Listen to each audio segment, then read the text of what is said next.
Alright guys, we are back on how to run a skid loader, but we're also going to be talking about what not to do when you're running a skid loader. I owe a big thank you to two people. First off is Volvo, because they sponsored this thing, they put this entire thing together.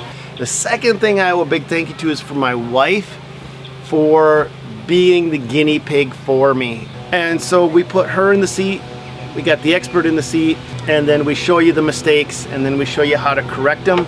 So I owe thank you to her for volunteering to do that. So, you know what, let's just start to do this thing. Here we go. Well, let's get into running it. Who wants to run it? You want to run it, Nikki? Yep. She's never ran a skid loader, All right, Kevin. well, today's a great day to learn. Okay. Another thing I want to point out is 3 points of contact, right? It's a safety thing. So 1, 2, and 3 point contact. So it's easy to get in and out of this machine. Did you see that, Nick? See the handles? Yep, One. there you go. Yep. Good deal. Okay, now since this is your first time operating a skid steer, I don't have to ask you what controls you like. Within skid steers, there's different. There's hand and foot controls. There's ISO pattern. There's H pattern. So I prefer ISO pattern, which is where the left-hand joystick does all your movement, forward, back, left to right, and your right-hand joystick does all your bucket movement, so up, down, curl, and dump. The H pattern is where you use both joysticks to go forward, backward, left, and right to skid steer, and then you actually use the right joystick for your curl, and then your left and right for your up and down. A little bit more complicated, not as intuitive. So since this is your first time, I say we go with ISO, just because I think it's easiest and it's gaining a lot of popularity. It's really the most common control on the market right now. ISO is where all of the machine controls are on one side and all the bucket controls are on the other. Yes. Where's the pattern control switch? Right. Oh, it's kind of hard to see. If you just turn the key on, you can see the lights. So you can see there's ISO where my finger is, and then right below that is H. So it has two options, ISO and then H pattern. This is a full cab machine, so it's got air conditioning, and it's got a radio too, it's got lights. So first things first, seatbelt on. Okay, and then we're going to put this left-hand control pod down. So this only reason we lifted that up was to get in and out. That's a safety constraint. So if at any time when you're operating that arm comes up, the machine will actually all the controls will lock out. So it's just like the over-the-head safety bar, except it's just over the side. All right, so we're good. Seatbelt on, safety bar down. All right, just turn the key all the way over. It'll crank, and then you'll know it started for me. Yep. Perfect. Okay, so now that engine's running, but all the controls are still what I call locked out. It's still in park, and all your hydraulics are frozen up, right? It won't move anywhere. So to take it out of park, that red park brake button on your upper right, can you hit that for me?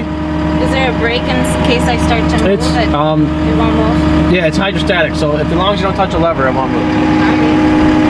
Okay, so now you're out of park, and then that button that's to the right of the park brake, 2 buttons over, it says 4, 5, or 6. It's a padlock with 4 arrows. That's your hydraulic lockout. So hit that for me, please. Okay, great. So that just unlocked our hydraulic. So now the machine is essentially free. So I'm gonna step back here for a second. That's your throttle lever right there, for your foot throttle. You also have a hand throttle as well. I prefer to use the foot throttle, but if you want to have a fixed throttle, you can set that dial to whatever RPM, or if you want to have a variable throttle, you can use your foot similar to a car and adjust it that way. To go forward, you take that joystick, and you move this joystick right here, you move it forward, and you start moving forward. And then if you want to stop, you just let go, and it's got a spring, it'll come back to neutral, and it'll just stop. Let go and stop. Okay. Every time. And then you go backwards, you move it that way. If you want to go left, you'll turn left. If you want to go right, move it to the right. And remember, it's called a skid steer because it skids to steer. So these wheels, they always stay in the same position, they just skid or drive depending on which direction you're going. So it can be a little jerky. So Kevin just made a really good point. These don't turn when you're steering, the wheels just brake. So if you want to do donuts in a skid steer, it's super easy, but you're also going to be wearing a lot of rubber off your tire. And then that lever there, can you just pull that lever back for me? That's going to be your lift for your bucket. Now pull it to the left towards me. That's your curl. Now if you move it to the right one, that's what we call dump. Dump the bucket. Push it forward, let's go lower. When I still got the windows, another advantage is you can have the window open so we can communicate freely without having the arm there. So feel free to move it. So, not right now you don't, but these buttons are like our horn. Also to connect and disconnect the attach attachment, also lights, and our hydraulic couplers, which we don't have anything hooked up right now. So those we can get into later. Right now you don't have to worry about those. There you go.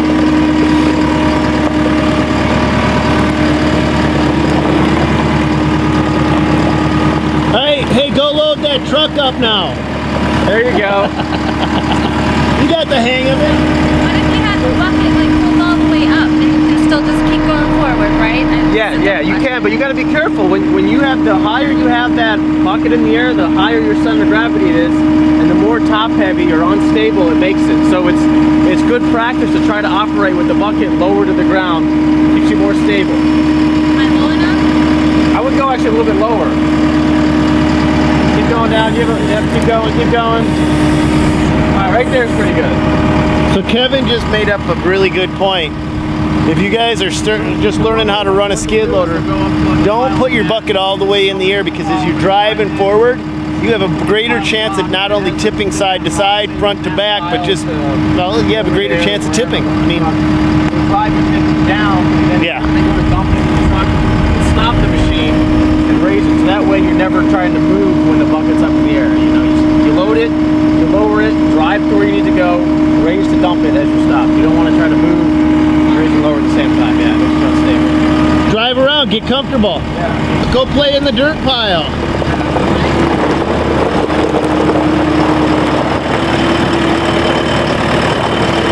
You see that?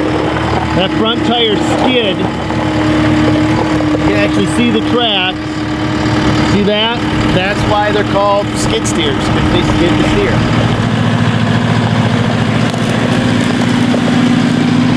Is that a 2-speed, Kevin? Yeah, it does have high speed. Yep. What are the 2 speeds? 7.4 miles an hour is the max and low, and then 12.4 is the max and high. That's actually pretty fast for high. It is pretty fast. Yeah. So we're not going to coach her on how to get her first bucket. She's never done this before, because what she's going to probably do is what some of you guys are going to do, and then we're going to help after that.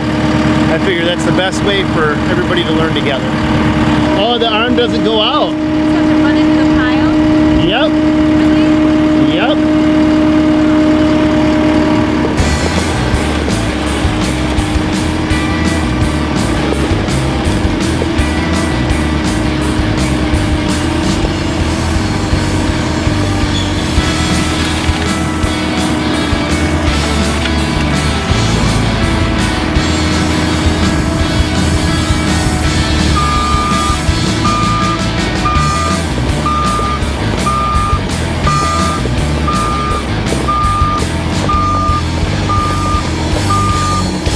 Pick it up and dump it.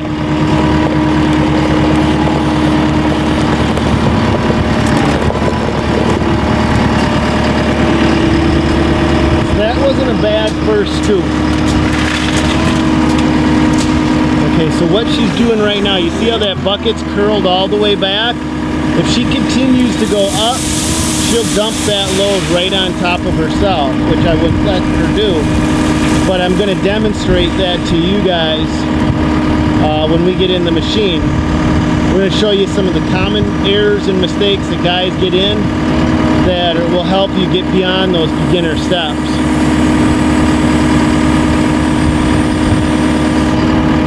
Alright, try to get a full bucket this time. Okay, and so what you're watching is really typical of the way a lot of guys or girls will feel the first time they get in the loader, a skid loader. They're going to be cautious, and this is okay. This is okay. I'd rather have an operator come in like this and try to be careful and not hurt the equipment or themselves. All right, see that bucket? Than the other way. So, that's a good scoop. But the bucket was too high. Too high off the ground. And maybe I'm a scoop diva, but there's a right way that when you're operating in dirt, especially clay base or dirt with a binding agent, you're going to want to do it over and over again the right way. And that allows your machine to stay stable as you dig further into the bank.